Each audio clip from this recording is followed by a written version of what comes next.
우리 한번 말씀의 제목을 한번 따라 하시겠습니까? 당신은 날마다 새로워지고 있습니다. 여러분의 가슴에 손을 얹고 그렇게 고백하십시오. 당신은 날마다 새로워지고 있습니다. 뭐라고 얘기하던가요? 아멘이라고 얘기하던가요? 조금 우리 옆에 분에게도 당신은 날마다 새로워지고 있습니다. 그러면 우리는 날마다 새로워지고 있습니다. 그걸 하자고 지금 우리가 자신을 축복하기도 하고 서로 축복하게 됐는데, 우리 날마다 새로워지고 있습니다. 이런 제목으로 말씀 은혜를 나누기를 원합니다. 사실 세상은 하루하루 살아가는 날짜를 죽음의 시간이라고 말합니다. 어떤 분이 말하기를 1년이 365일이면 한 100년 산다면 꽃감을 36,500개를 놓고 하루에 하나씩 빼먹는 거예요. 절반 살면 몇 개 빼먹었나요? 절반 빼먹었지 뭐. 계산하고 계시는 거예요. 그러면 여러분 대충 아이고 내 꽃감이 몇 개 남았나.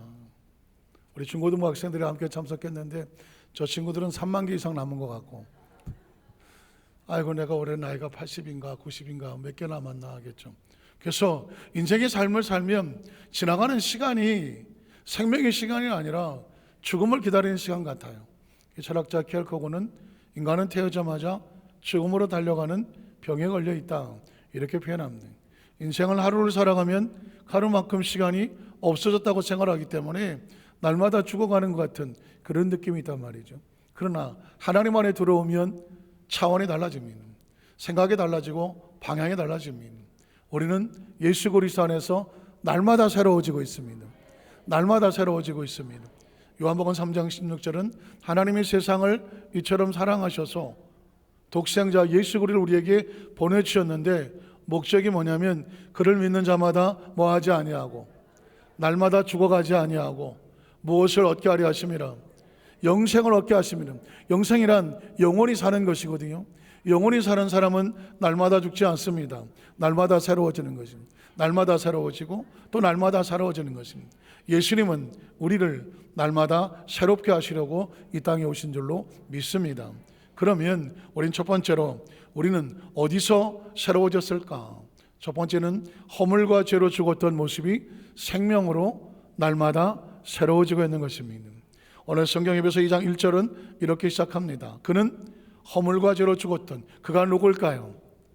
지난 주일이 부활주일이었는데 십자가 올라가 몸짓고 피 흘려 죽은 바 되었으나, 장사된 바 되었으나 사망에 몸 묶여 있지 아니하고 사망을 깨뜨리고 어떻게 다시 부활하신 예수 그리스도, 그 예수 그리스도는 허물과 죄로 죽었던 누구를 살리셨도다?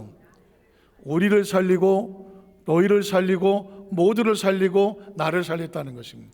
성경은 예수님께서 무덤에 갇혔으나 갇힌 자가 되지 아니하고 그가 부활하신 목적은 딴 게 아닙니다. 그가 사셨기 때문에 누구도 살아라, 나도 살고 너도 살고 우리가 살게 하신 것입니다. 예수님이 땅에 오신 목적은 살리러 오신 것입니다. 한번 따라하실까요? 예수님은 이 땅에 믿는 자들을 살리러 오셨습니다. 여러분, 살린다는 단어를 중요하게 가슴에 새기십시오. 이 세상은 이 교회 밖에 나가면 많은 이야기는 다 죽는 이야기입니다. 죽어가는 이야기고 죽을 수밖에 없는 이야기입니다. 세상은 점점 죽어갑니다. 사고로 죽고 병으로 죽고 상황이 모든 절망으로 죽어갑니다. 그러나 성경은 예수 그리스도를 말미암아 죽음이라는 단어가 없습니다. 예수님은 살리러 오신 것입니다. 그 다음 절을 보면 또 살리는 단어가 있습니다. 긍휼이 풍성하신 하나님이 우리를 사랑하신 그 큰 사랑을 인하여 어떻게 하셨다? 허물로 죽은 우리를 그리스도와 함께 어떻게 하셨고? 살리셨고. 한번 따라하시죠. 살리셨고. 쉽지 않아요. 제가 2부에 설교할 때 얼마나 힘들었는지 몰라요. 살리는 이야기를 하려고 하니까 그동안 우리 수도 없이 죽는다는 얘기만 들었어. 수도 없이 죽음이 캐캐 묵어서 먼지가 쌓이고 생각에 쌓이고 무의식에 쌓이고 잠재의식에 쌓이고, 아무리 뭐라 그래도 난 죽어. 이 죽음의 껍데기를 벗겨내야 되잖아. 죽음의 껍데기가 쉽게 물러가지 않아요. 성경은 우리에게 너희는 살아난 자들이라. 예수께서 우리를 살리셨고 끊임없이 빛이 들어와야 어둠이 떨어져 나가는 것처럼 산다는 이야기가 들어와야 죽음이 떨어져 나가요. 믿으십니까? 그래서 여러분은 이 성전에 들어온 이상 살아나는 거예요. 여의도 수목안산교회에 이 성전에 들어온 이상 여러분은 살게 되어 있어요. 살아나게 되어 있어요. 살아야 돼. 날마다 살아야 돼. 왜냐하면 예수님의 목적은 뭐냐? 우리를 살리려 하시는 것이고 그와 함께 살리게 하셨고, 그것은 얼마 주고 살아났느냐? 너희는 은혜로 구원을 받은 것이다. 은혜가 뭐예요? 값없이 주시는 선물이죠. 그래서 그 다음 절은 계속 이어집니다. 또 함께 일으켜 세우셨어요. 죽은 자는 일어나나요? 못 일어나나요? 죽은 자들은 절대로 못 일어납니다. 움직일 수가 없어요. 그런데 일으켰다는 얘기는 예수 그리스도가 부활하심과 함께 너희도 그 생명으로 일어나셔서 그리스도 예수 안에서 함께 어디에 앉으셨다? 하늘에 앉으셨습니다. 여러분 기억하십시오. 살리시고 살리셔서 그 다음에 일으켜 세워주시고 어디에 앉으셨느냐? 하늘에 앉으셨습니다. 여러분과 저와 미래의 약속은 하늘에 앉는 겁니다. 하늘에 앉는 겁니다. 쉽지 않아요. 아유, 내가 무슨 하늘의 보좌에 나 같은 사람이 앉을 수 있을까? 앉을 수 있어요. 예수 그리스도가 우리를 일으켜 세워주시고 살리셔서 그가 보좌에 앉으심으로 말미암아 우리는 예수 그리스도와 함께 하늘의 보좌에 앉게 되어 있어. 이게 저와 여러분의 미래예요. 저와 여러분의 운명이에요. 저와 여러분이 어떻게든지 예수 그리스도와 함께 있으면 하늘의 보좌에 앉는 게 저와 여러분의 마지막 목적지예요. 한번 따라 하실까요? 나의 목적지는 하늘에 있습니다. 믿으십니까? 세상은 끊임없이 죽음을 앞둬서 너는 땅에 흙에 묻힐 존재고 너 인생은 여기서 끝나고 끊임없이 끝났다고 말해요. 그러나 성경은 단 한 군데도 끝났다는 이야기가 없어요. 너는 다시 산다. 다시 일어난다. 그리고 어떻게? 그리스도와 함께 하늘의 보좌에 앉는다. 믿으십니까? 그 다음 절은 계속 이어집니다. 이런 그리스도 예수 안에서 우리에게 자비하심으로써 그 은혜의 지극히 풍성함을 오는 여러 세대에 나타내려 하심이라. 우리 세대에도 이 약속은 있고 우리 중고등부 학생들 다음 미래 세대에도 이 약속은 동일하게 이루어져. 우리 중고등부 학생들도 이 땅의 삶을 살면서 끊임없이 죽는다는 소리를 들을 거예요. 안 된다, 못한다, 끝났다, 실패했다, 그거밖에 안 되냐, 그게 발자다, 운명이다, 끊임없는 소리가 들어올 거예요. 사실 생이란 뭐냐? 이것과 싸우는 거예요. 그런데 세상에는 다 죽는다고 말하기 때문에 다 죽는 줄 알아. 오직 예수 그리스도의 말씀 안에 들어오면 산다고 말해요. 산다고 말해요. 앞으로 삶을 살아가면서 우리 미래 세대에게 알려줄 것도 이 말씀이에요. 당신은 예수님 안에서 다시 살아납니다. 일으켜 됩니다. 하늘의 보좌에 앉을 운명이요 우리의 목적지입니다. 믿으십니까? 오늘 그 다음 절에 8절에 보면 그래서 너희는 그 은혜에 의하여 믿음으로 말미암아 구원을 받았으니 이것은 너희에게 어떤 가문이 좋아서 학력이 좋아서 스킬이 좋아서 뭐 가지고 있는 뭐 백그라운드 좋아서가 난 것이 아니요 누구의 선물이다? 하나님의 선물이에요. 하나님의 선물이에요. 가만히 생각해 보십시오. 우리가 살고 있는 이 지구는 누가 주신 거예요? 내가 돈 주고 샀다. 지구라는 것은 이 만든 별은 하나님의 은혜로 태어나 보니까 우리가 살 수 있도록 되어 있는 겁니다. 하늘의 별은 또 하늘의 태양은 하늘의 달은 누가 준 거예요? 그건 은혜로 선물입니다. 우리가 살고 있는 우주는, 지구를 품고 있는 우주는 도대체 누가 만든 거예요? 우주가 없었으면 우리가 사나요? 지구가 없었으면 우리가 사나요? 하늘에 별이 없고 태양이 없고 달이 없으면 우리가 사나요?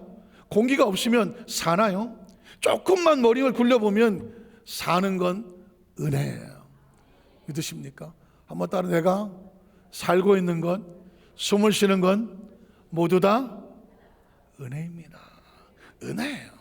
그러니까 어차피 우리는 하나님의 은혜로 사는 거예요. 그렇다면 기억하셔야 돼요.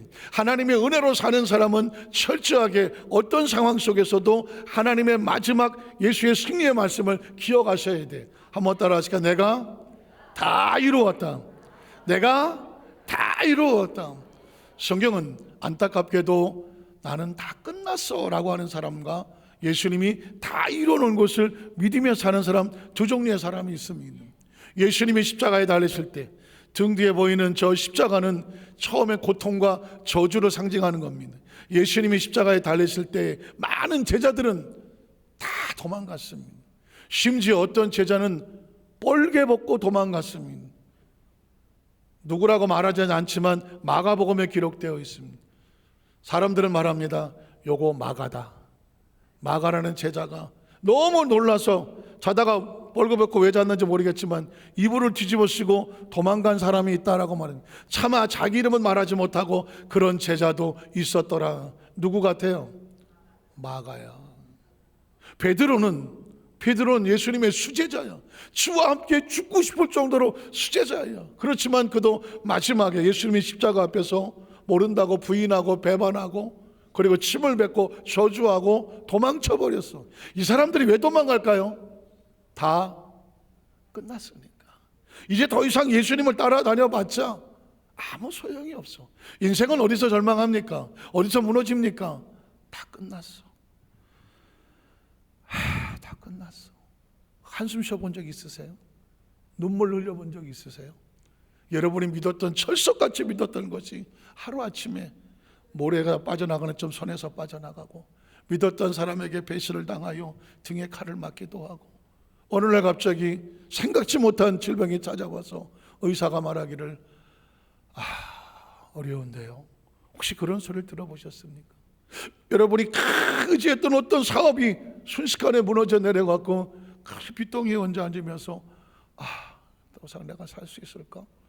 이 끝남 앞에서 인생은 허무하게 무너지는 겁니다. 오직하면 제자들도 예수님 십자가 달릴 때 다 끝났다고 도망을 쳤습니다. 저 십자가를 저주와 절망으로 보면 다 끝나고 도망을 치는 겁니다. 그런데 예수님은 저 십자가상에서 다 끝났어 하지 않았습니다. 한번 따라 하실까요? 다 내가 이루었다. 내가 다 이루었다고 말했어요. 내가 다 이루었다고 말했습니다. 그래서 세상은 저 십자가를 저주로 바라보고 다 끝났다고 말해보지만 예수 그리스도를 믿는 크리스천들은 저 십자가를 바라보면서 예수님이 다 이루어 놓으셨습니다. 다 이루어 놓으셨습니다. 다 이루어 놓으셨습니다. 그러니까 어떻게 하라고? 믿고 따라오라고 말씀하는 거예요. 믿고 따라오는, 이건 굉장히 중요한 겁니다. 예수를 믿으면 뭘 알게 되냐면 진짜 운명과 팔자로 살아가는 줄 알았는데 예수님께서 다 이뤄놓으신 삶의 모습을 우리의 삶 속에 하나하나 믿으며 살아가는 겁니다. 제가 아까 여러분과 저의 운명을 얘기했습니다. 우리의 미래는 하나님의 보좌, 하늘의 보좌에 예수 그리스도와 함께 앉혀놓았다고 말하고 있습니다. 저와 여러분의 인생은 땅속에 처박히는 것이 아니라 하나님의 보좌에 그리스도와 함께 앉혀놓았다고 말했습니다. 그리고 그게 우리의 미래야. 최종적인 목적지야.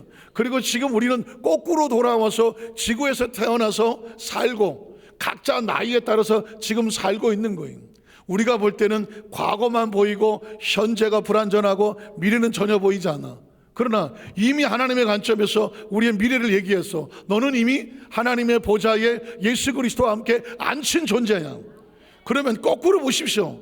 저와 여러분이 땅에 태어난 목적은 예수 그리스도 안에서 믿음으로 살고 하나님의 동역자로 살다가 앞으로 남은 인생은 뭐 할 것 같아?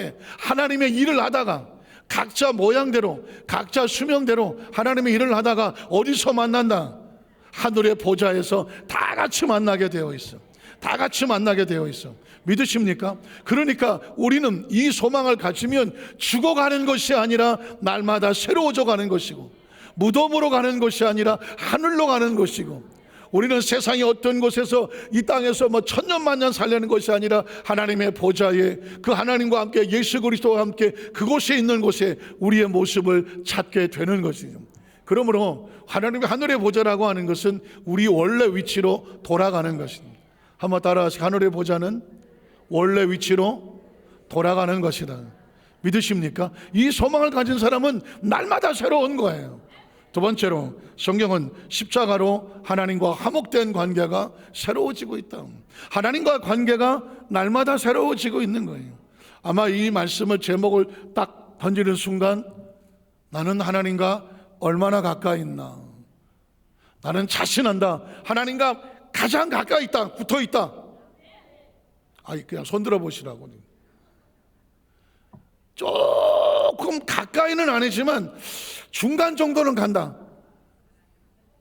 성가대는 손도 안 드는다. 중간 정도가. 사실 요즘 하나님과 별거 중이다. 조금 다른 일로 바빠서 내가 좀 멀리 좀 동떨어 별거 중이다. 제가 이런 조커처럼 얘기했지만 기억하십시오. 인생은 하나님과 얼마나 가까이 있느냐에 따라서 성공과 실패가 결정이 되는 것입니다. 하나님과 얼마나 가까이 있느냐. 그래서 왜 주일마다 나와서 예배드리냐고, 목사님은 매일 예배 지키라고 하고 늘 기도하라고 하고 늘 전도하고 믿음 안에 살려고 할까? 목적은 딴 게 아니에요. 하나님과 가까이 있으라고, 하나님과 가까이 있어서 하나님의 숨을 쉬라고. 우리는 공기가 희박하면 막 정신없이 막 힘들어합니다. 이유가 뭘까요? 인간은, 우리 같은 포유류들은, 숨을 쉬는 존재들은 숨을 쉬어야 살아요. 그래서 늘 공기가 가까이 있어야 돼. 신선한 공기가 있어야 돼요. 마찬가지 우리 영혼은 하나님이란 존재를 느끼지 아니하면 불안해서 살 수가 없어요. 영혼은 하나님과 가까이 있지 아니하면 늘 우리 마음은 안정이 안 되고 생기를 잃어가요. 그래서 우리 영혼은 하나님과 가까이 있어야 비로소 숨을 쉬면서, 영혼은 예배할 때 찬양하고 말씀드리고 기도할 때 우리 예배는 우리 영혼을 살리는 거예요. 사람은 떡으로만 살지를 못해요.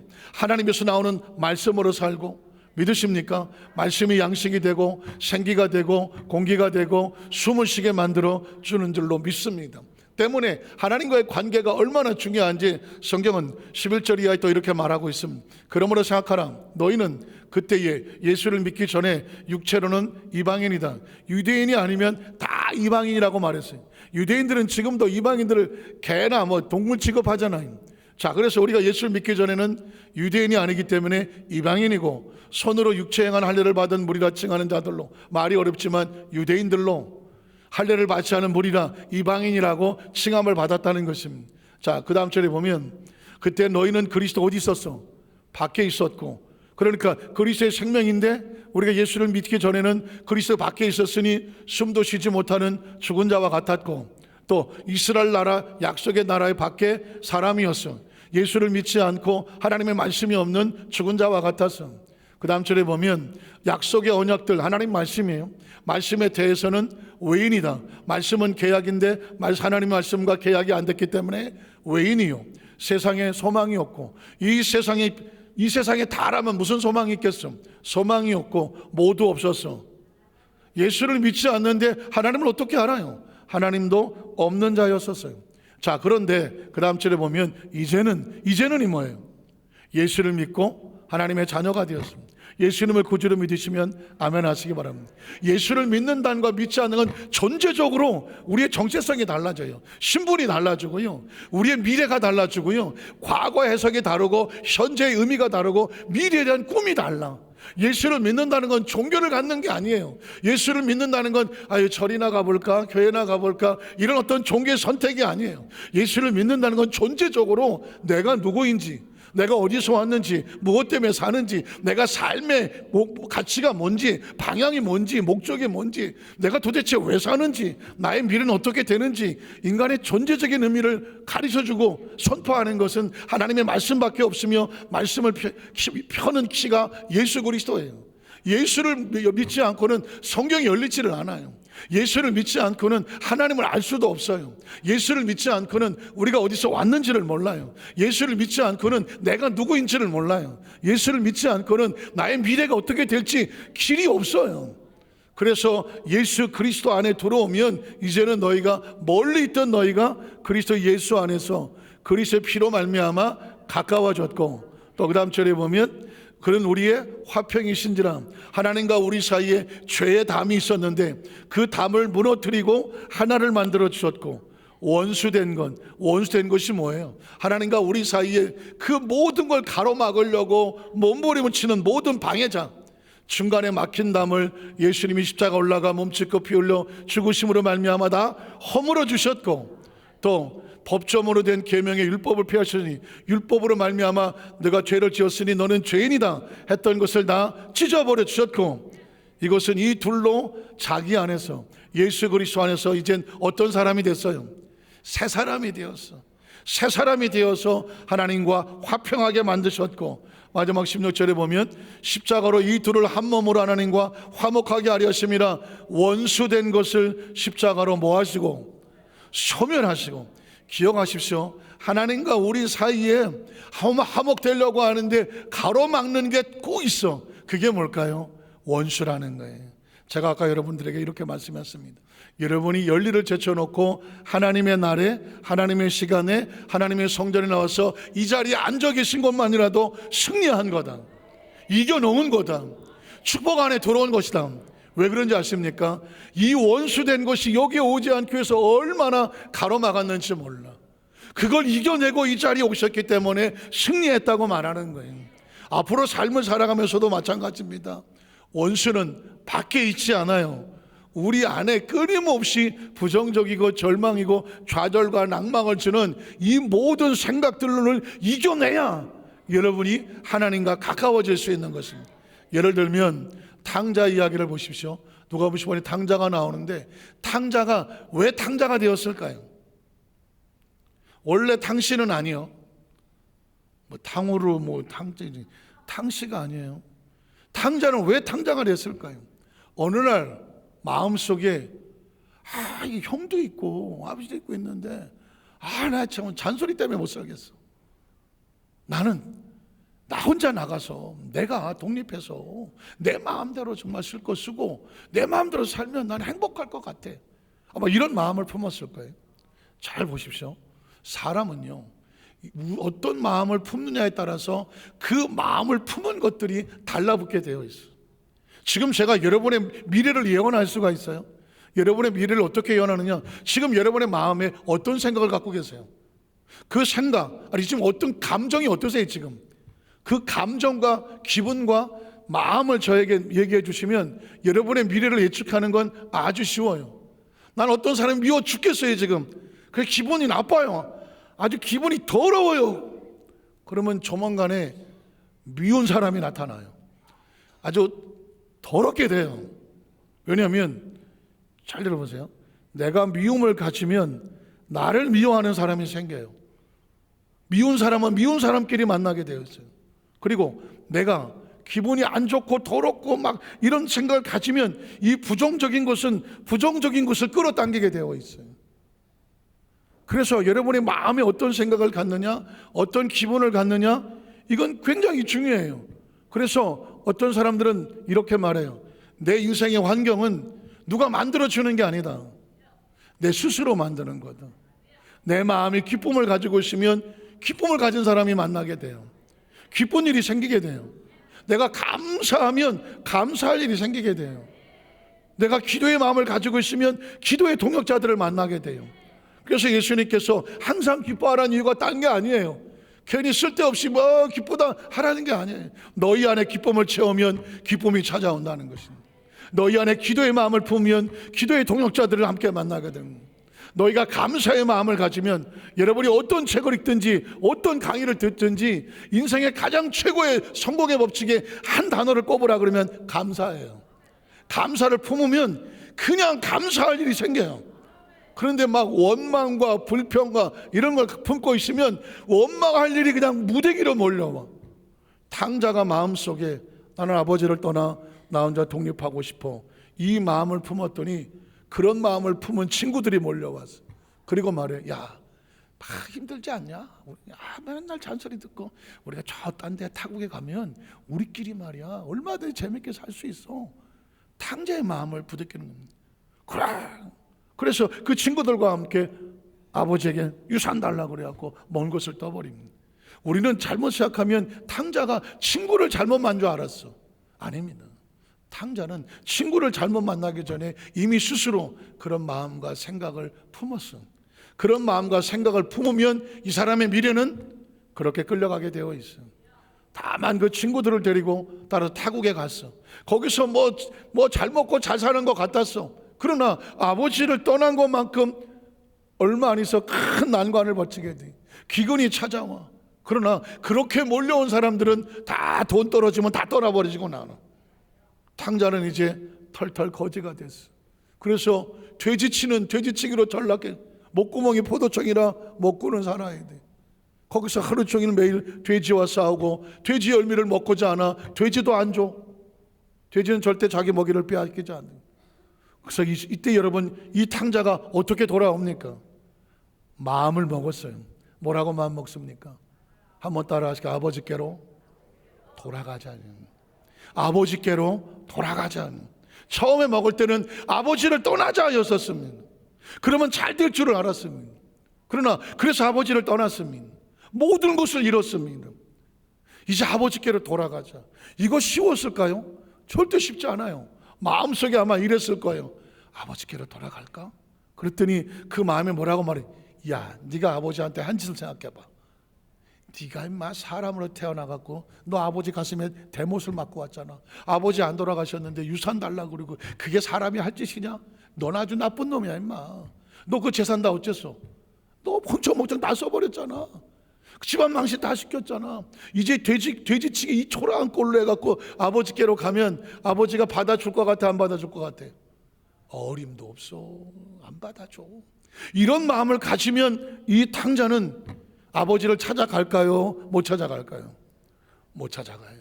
이런 마음을 가지고 있고, 그래 나는 죽일 놈이야. 나는 아버지께 가도 용서 못하. 그래 돼지치기로 살아야 나는 천벌받아. 이게 내 마땅한 운명이야. 이렇게 마음을 먹고 있으면, 이런 기본으로 살면 이 사람은 돼지치기로 전락합니다. 그런데 그 마음속에 그래도 아버지께로 가야 돼. 아버지께로 돌아가야 돼. 아버지는 나를 용서해 주실 거야. 나를 안아주실 거야. 아버지는 여전히 나를 기다려 주실 거야. 밤마다 문 열어놓고 나간 자식 기다리고 있을 거야. 아버지 앞에서 내가 감히 아버지라고 부르지 못하고 종이라도 여겨달라고 그렇게 해주시면 아버지는 나를 내치지 않을 거예요. 어떻게 생각하세요? 이런 마음을 생각을 가지고 있으면 뭐 하게 된다? 아버지를 찾아가게 되죠. 사람은 환경에 의해서 지배받는 게 아니라 내 마음이 환경을 만들어내요. 내 운명을 만들어내요. 내 방향을 만들어내요. 지금 제가 여러분에게 그렇게 말했습니다. 여러분이 지금 어떤 마음을 갖고 계시느냐, 어떤 기분을 가지고 계시느냐, 어떤 것을 선택하실 거냐, 그러면 여러분의 미래는 자동으로 정해지는 겁니다. 당자는 아버지께로 돌아가자. 아무리 힘들어도 아무리 방해가 있어도 난 아버지께로 돌아가야 산다. 그리고 돌아가는 겁니다. 그래서 돌아갈 수 있었던 겁니다. 성경은 그런 사람들을 위해서 아버지는 밤마다 문 열어놓고 나간 자식 들어오기만 기다리고 있었고, 아직도 거리가 먼데 그 아들이 돌아왔을 때 아버지가 보선벌로 달려가서 그 아들을 끌어안았다고 말했어요. 그 땀이 범벅이 되고 돼지똥이 얼굴에 잔뜩 묻었을 텐데, 씻기는커녕 막 도덕도덕 때가 묻었을 텐데, 아버지는 그 아들을 끌어안은 것만으로도 행복한 거예요. 감사한 거예요. 귀한 거예요. 그래서 뭐라고 말해요? 내 아들을 잃었다가 다시 찾았고 죽었다가 살아났다고 말하는 겁니다. 이 이야기는 스토리가 아닙니다. 지금 이 순간에도 내가 예수를 믿고 하나님의 자녀가 됐는데 하나님과 나 사이에 여전히 남이 모르는 뭔가 숨겨놓은 게 있어. 하나님 앞에 가까이 나가기에 내가 남모르게 있는 내 죄가 있든지, 어떤 방해물이 있든지, 나쁜 습관이 있든지, 아니면 나쁜 생각이 있든지, 나쁜 친구가 있든지, 뭔가 하나님과 나 사이에 가까이 못할 뭐가 있어. 이거 안 되네. 하나님이 이걸 나를 용서해 주실까? 이런 나도 용서해 주실까? 내가 이렇게 정말 과거에 내가 전에 못된 짓 하던 놈인데 이런 나를 용서해 줄까? 지금 내 머릿속에는 하나님도 좋고 다 좋지만 딴 생각도 많이 있는데 이런 나를 용서해 주실까? 그런 생각을 가지고 있는 모든 분들에게 하나님은 우리에게 외치고 있는 거예요. 내가 당자도 끌어안았다고 하면 너희도 끌어안아 줄게. 너희도 끌어안아 줄게. 수고하고 무거운 짐들아 그냥 다 내게 오기만 해. 내가 너희를 다 용서하고 안아서 불안해 줄게. 어떤 원수에게도 속지 마. 원수는 우리 하나님과 가까이 되는 것을 어떻게든지 가로막으려고 해요.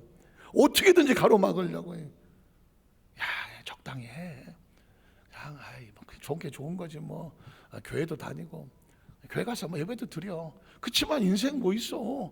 또 하고 싶은 것도 하고 살고, 재밌으면 또 재밌는 것도 하는 거고, 뭐 그래야지. 그냥 적당히 신앙생활 하는 척하고 살아. 그걸 누가 모르겠어. 개인이 다 알고 있잖아. 하나님께서 말씀합니다. 어떤 모습인지 그대로 그냥 나오기만 해. 나오기만 해. 그러면 내가 너 다 끌어안아서 소멸된 원수들로부터 너희를 자유케 만들어 줄게요. 사실은요, 제 마음에 간절함이 있어요. 저는 우리 여도수 만살교회 성도들, 적어도 이 시대 이 교회에서 저와 여러분이 만난 성도들은 한 사람도 빠짐없이 나는 반드시 행복하게 만들어야 돼요. 반드시 성공하게 만들어야 돼. 반드시 부유하게 만들어야 돼. 반드시 축복되게 만들어야 돼. 반드시 건강하게 만들어야 돼. 하나님의 말씀 속에 하나님의 마음이 제 안에 가득해 있거든요. 예수를 만난 자마다 다 구원을 얻으리라고 말했거든. 그럼 이곳에 만나는 성도들마다 우리 여도수 만살교회에서 한 사람도 빠짐없이 제가 피를 토하듯이 설교하는 건 뭐냐면, 우리 성도들 단 한 사람도 원수의 방해받지 아니하고 하나님의 축복 가운데 달려나오고 치료 가운데 달려나오고 성공 가운데 달려나오고 행복한 존재가 되어졌어. 내가 예수 믿고 구원받고 여의도 순복음 안산교회를 다녔더니 내 인생이 이렇게 달라졌습니다. 하나님의 복을 받았습니다. 치료를 받았습니다. 나 같은 사람도 이렇게 성공할 줄은 몰랐습니다. 많은 사람에게 나누어 줄 수 있는 능력 있는 존재가 될 줄을 몰랐습니다. 여러분, 전 목숨을 걸고 이 강단에서 외치는 거예요.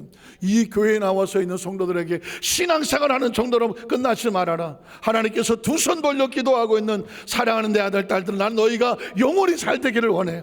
범사가 형통하기를 원해. 강건하기를 원해. 구워주고 나눠주되 내 입을 마음껏 열어라. 내가 채우리라. 그래서 어떻게 하라고? 수많은 생명을 살려내는 축복의 통로가 될지어다. 그걸 끊임없이 가로막는 원수를 소멸시켜 주시고 하나님과 화목하게 하셨다. 이 마음을 품고 있으면 매일매일이 기적이고 새로워지는 것이죠. 마지막 세 번째로, 하나님께서 거하신 처소로 날마다 새로워지고 있다. 성경은 우리에게 당신은 죽어가는 것이 아니라 날마다 새로워진다고 말합니다. 오늘 19절 이하를 보면, 그러므로 이제부터 너희는 외인이 아니야. 하나님 밖에 있는 존재가 아니야. 탕자가 아니라고. 이방인이 아니라고. 믿으십니까? 하나님 안에 들어온 이상 더 이상 죄인도 아니고 종도 아니야. 아버지는 반지도 빼주고 가장 좋은 옷을 입히며 내 아들이라고 말을 해. 오늘 저와 여러분의 정체성입니다. 예수를 구주로 믿은 주의 백성들은 외인도 아니고 적당히 살다 지나가는 나그네도 아니고 오직 성도들과 동일한 하늘나라 시민이고 하나님의 권속이에요. 다시 말해서 하나님의 가장 소중한 자녀들임. 예수를 구주로 믿으시면 아멘 하시기 바랍니다. 저와 여러분이 지나간 삶이 어땠든 간지, 지금 처지가 어떻든지 간에 이 모든 것으로부터 예수 그리스도는 우리를 자유하게 만들어 하나님의 자녀로 만들고 하나님의 권속으로 만들고, 계속 이어나가면 20절에 보면 너희는 사도들과 선지자들의 터 위에 세우심을 입은 자다. 약속의 말씀에 서여 있고 그리스도 예수께서 친히 뭐가 되었음? 모퉁이 돌이 있음. 기념비가 되어 있고 약속과 증거의 보증이 되어 주셨음. 우리가 스스로 하나님 앞에 나가서 내가 그런 복을 받을 수 있을까요? 우리의 자격이 아니라 그리스도가 보증이 되기 때문입니다. 21절에 보면 그의 안에서 건물 받아 서로 연결하고 주 안에서 성전이 되어가고, 우린 하루아침에 이루어진 존재는 아니야. 우리가 이미 이루어진 성공된 존재는 아니지만 날마다 어떻게 되어가는 존재죠. 되어가는 존재. 22절에 보면 너희도 성령 안에서 하나님의 거하실 처소가 되기 위하여 그리스도 예수 안에서 날마다 함께 어떻게 되고 있느니라? 지어져 가고 있는 것입니다. 성전이 여러분 날마다 성전을 건축하고 있으면 날마다 새로워지고 있잖아요. 자고 나면 또 올라가고 자고 나면 올라가고 있잖아요. 새로워지고 있잖아요. 저와 여러분도 마찬가지입니다. 우리의 삶은 매일매일이 볼 때 우리가 볼 때는 똑같은 것 같지만, 나이만 먹어가는 것 같지만 아니에요. 하나님 보시기에 또 새로워져 가고 또 새로워져 가고 또 새로워져 가서 마침내 어디서 만납니까? 하나님의 예약된 하늘의 보좌에서 만난다고. 이걸 끊임없이 방해하는 게 뭔지 아십니까? 우리 마음속에 있는 부정적인 생각, 절망의 생각, 스스로 판단하는 생각, 낙심의 생각, 지나간 과거에 실패한 생각, 내 머리로 계산하는 생각, 남들이 우리 어려 자랄 때부터 우리 머릿속에 네가 뭐가 되겠네, 너 그럴 줄 알았어, 너까지 있게 하던 내 머릿속에 있는 이 모든 부정적인 생각, 이 모든 것들을 깨끗이 씻어서 허물어 버리고 날마다 새롭게 지어져 간다고 성경을 외치고 있는 것입니다. 제가 미국에서 선교 생활을 할 때에 한 서울대학교 유학생 하나의 그 기사를 읽고 한동안 충격을 좀 받았던 기억이 있어요. 그리고 세월이 지난데도 제가 잊어버리질 않는데, 미국 LA에 제가 이제 베데스다 순복음교회 담임 목사를 할 때, 베데스다 대학교 부총장도 하고 있었을 때에 한인 신문은 따로 나오거든요. 미국 신문도 있지만 한인들을 위한 신문이 따로 나와요. 한인 신문에 보니까 한쪽 구석기에 조그맣게 기사가 하나 나왔는데, 서울대 유학생이 한국에 귀국해서 목을 메어 자살하다, 이렇게 되어 있는 거예요. 아니, 서울대 유학생이 무슨 일 때문에 자살을 했을까? 그 기사를 제가 읽어봤어요. 그랬더니 서울대학교를 나오고 대학원을 미국에 와서 공부를 하고 박사과정을 밟고 있는 사람이, 굉장히 똑똑한 사람 아닙니까? 나름. 그런데 이 친구가 왜 한국에 귀국해서 자살을 했을까? 내용을 보니까 어느 날 샤워를 하려고 보는데 배에 뭐가 빨간 점이 보이는 거예요. 지금은 뭐 많이 좀 방송에 안 나오지만 예전에는 에이즈라고 아십니까? AIDS 하십니까? 모르십니까? 에이즈란 뜻이 뭐예요? 후천성 면역 결핍증, 뭐 이런 의미를 가지고 있지만 그 당시에는 이렇게 해석했습니다. AIDS, 아, 이제 다 살았구나. 반응이 별로 없는데, AIDS, 아, 이제 다 살았구나. 다시 말해서 에이즈에 걸리면 사망 선고나 같았습니다. 이 사람이 샤워를 하다가 자기 배꼽 근처에 빨간 점이 있는 걸 보고 에이즈인가? 딱 그 한마디입니다. 에이즈인가? 그 다음부터는 불안해서 못 사는 거예요. 샤워할 때마다 자꾸 빨간 점이 보여요. 이게 늘어나는 것 같기도 하고 자꾸 생기는 것 같기도 하고 덜커덕 겁이 납니다. 유학이고 뭐고 박사과정이고 뭐고 이젠 다 뭐 미련이 없어. 나 죽는 건가? 그래서 어떻게 합니까? 미국의 병원에 가서 검사를 합니다. 피 검사를 했어요. 피 검사를 했는데 검사 결과 에이즈가 아니에요. 에이즈가 아니면 아, 이제 다 살았구나가 아니라 아, 이제 나는 살았구나 해야 되잖아. 그런데 이 사람의 생각이 이렇게 생각합니다. 아니, 아시아 사람이라고 내가 영어가 짧았나? 그래서 나를 무시해서 대충 그냥 피검사해서 에이즈인데 에이즈가 아니라고 그냥 아, 당신 에이즈 아니요 라고 결과를 보냈나? 결과지를 보고도 믿지를 못해. 그래서 마음속에 어떤 생각이 드냐면 한국으로 가자. 내가 서울대학교 나왔으니까 서울대 병원에 가서 동문이니까 아마 잘 검사해 주지 않겠나? 그래서 서울대 병원에다가 피검사를 했어요. 그럼 여러분, 미국 병원에서 에이즈가 아닌데 서울대 병원에서 에이즈가 나오겠습니까? 에이즈가 안 나오죠. 당신은 에이즈가 아닙니다. 그래 덜커덕 보고서를 받고 아니, 이제 살았구나 하면 되잖아요. 근데 이 사람은 이렇게 생각합니다. 이 같은 동문이라고 차마 에이즈란 말을 못 해갖고 그냥 에이즈 아니라고 나를 위로하려고 보냈나? 어차피 죽을 거 그냥 마음이나 편하라고 그랬나? 믿어지지가 않는 거예요. 그러니까 이 사람이 또 어떻게 생각하냐면 그럼 나를 모르는, 내가 서울대 동문인 걸 모르는 다른 병원으로 가야 되겠다. 분당에 있는 어떤 병원에 갔어요. 자기가 서울대 동문이라는 것을 감추고 분당에 있는 어느 병원에 가서 피검사를 또 했습니다. 여러분, 미국 병원에서 서울대 병원에서 에이즈가 아닌데 그 병원에서 에이즈가 나오겠습니까? 에이즈 아니라고 말했어요. 그렇으면 야, 이 3번이나 했으면 진짜 에이즈 아니잖아. 살면 되잖아. 근데 이 사람이 생각하기를 아, 나 에이즈인데, 나는 에이즈인데 왜 미국 병원에서 에이즈가 아니라 할까? 서울대 병원에서 에이즈가 아니라 그럴까? 아니, 이 병원은 왜 에이즈가 아니라 그럴까? 이 병원은 시설이 부족한가?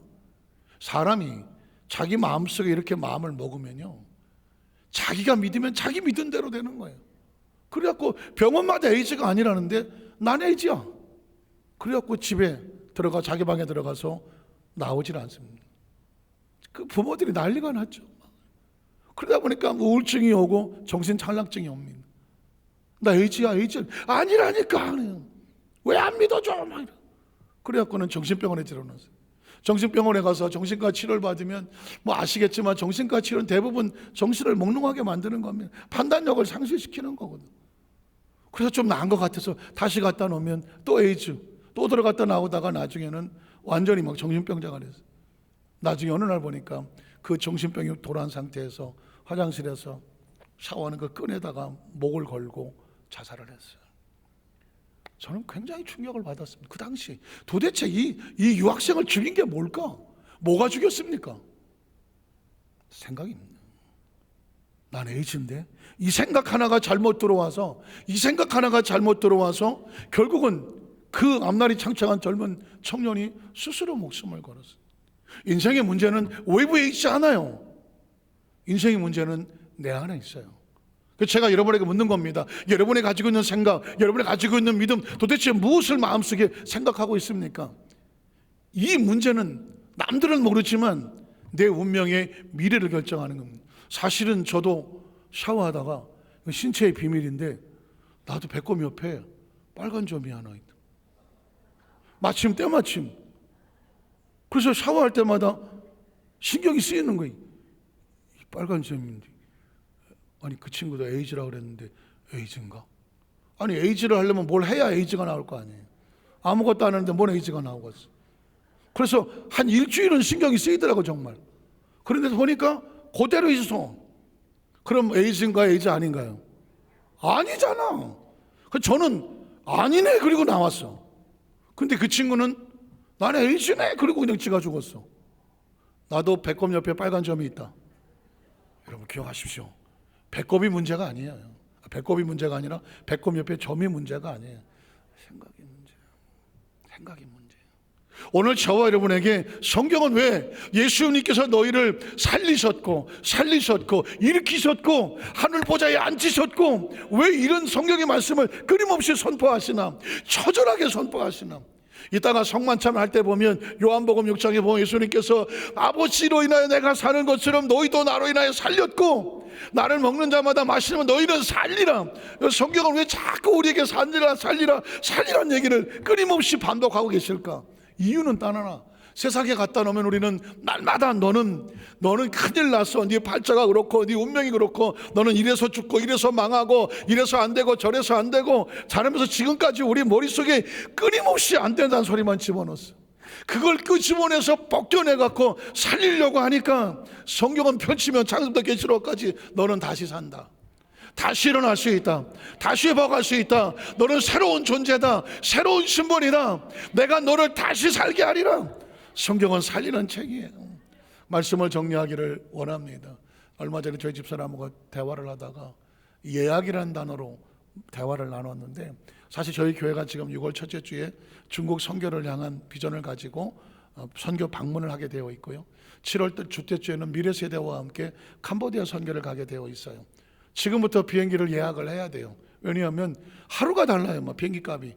그래서 지금 중국 비행기를 예약을 하고 그 다음에 캄보디아 비행기를 예약을 합니다. 자, 그러면 예약을 해놨어요. 그러면 중국 비행기도 안 보이고 캄보디아 비행기도 눈에 안 보여요. 그리고 중국 현지도 모르겠고 캄보디아는 몇 번 가보긴 했지만 또 어떻게 될지를 몰라요. 자, 그런데 날짜가 다가와 6월 첫째 주가 지나면 제가 어디 가 있을까요? 중국에 가 있어요. 바라본 게 날짜가 지나면 현실이 돼요. 7월 왜 그렇게 질문하시는 왜가 아니라 7월 둘째 주에는 제가 어디 가 있을까요? 캄보디아에 가 있어요. 무슨 얘기인지 아시겠습니까? 예약이라는 것은 지금 눈에 안 보이고 귀에 안 들리고 손에 안 잡히고 지금은 미래처럼 보이지만 날짜가 지나면 현실이 되어 있어요. 예수님께서 지금 하시는 말씀은 우리에게 예약과 같아요. 십자가는 저와 여러분의 미래를 예약하고 있는 거예요. 비록 우리가 지금 죄인인 것 같지만, 죄 속에 싸우는 것 같지만 예수님께 너희는 의인이라고 예약을 해놨어요. 가난한 자 같으나 부유한 자라고 예약을 해놨어요. 병든 자 같으나 치료받은 자라고 예약을 해놨어요. 예약은 다 이루어오는 것 같아요. 지금은 이 땅에서 영원히 살 존재같이 끝날 존재같이 보이지만 하늘에서 영원히 살 존재라고 예약을 해놨어요. 그러면 하나님의 때가 되어져서 우리가 예수 그리스도와 함께 믿음을 놓치지 아니하면 의인의 모습은 우리의 모습이 되는 거예요. 마귀가 아무리 정죄하고 참죄해도 난 예수님 안에서 죄사함을 받은 용서받은 의인입니다, 이게 현실이 되는 거예요. 하나님의 축복받은 존재입니다. 그 축복이 꿈이 아니라 현실이 되는 거예요. 하나님의 치료받은 존재입니다. 의사가 뭐라고 말하고 내 몸에 아직도 병이 있는 것 같지만 예수님 안에서 우리가 믿음으로 나가면 그 믿음의 응답이 임할 때 내 믿음대로 되지어다 할 때 현실이 돼서 치료받은 자가 되는 거예요. 천국이라는 것이 꿈 같은 이야기지만 내가 아버지께로 가면 처소를 예비하고 다시 와서 나 있는 곳에 너희도 있게 하리라. 그때가 되면 우리는 천국에 있는 존재가 됩니다. 천국은 미래가 아니라 현실이 되는 거예요. 그래서 이 시간 여러분 오늘 말씀을 들을 때마다 하나님의 말씀은 하나님의 꿈을 꾸게 하는 거예요. 하나님 비전을 바라보게 하는 것이고, 여러분의 믿음으로 나가면 우리의 믿음의 그릇이 예약된 날짜가 되면 그 미래는 우리에게 현실이 된다. 꿈은 현실이 되고 상상은 현실이 되고 비전은 현실이 되고. 믿으십니까? 하나님께서 우리 말씀을 통해서 그 꿈을 나가는 사람마다 날마다 새로워지는 존재. 기억하십시오. 우리는 날마다 죽어가지 않습니다. 날마다 새로워지고 있습니다. 그 축복의 주인공으로 날마다 승리하시기를 주님의 이름으로 축원합니다.